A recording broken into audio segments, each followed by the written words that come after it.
jendarte bat izan dadin.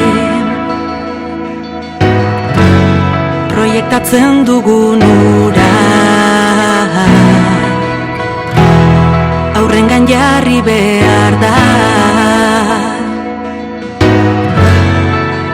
Mimoa eta ardura lexialdia ikusiz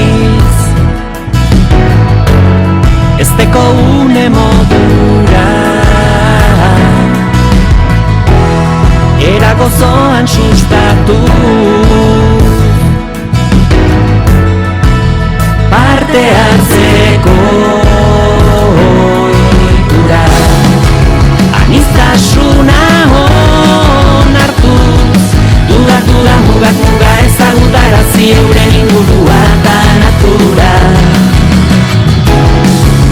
oinarri bere oinarri indartsuekin heldu da eskuz esku oskotzeko haurtzaroaren kultura.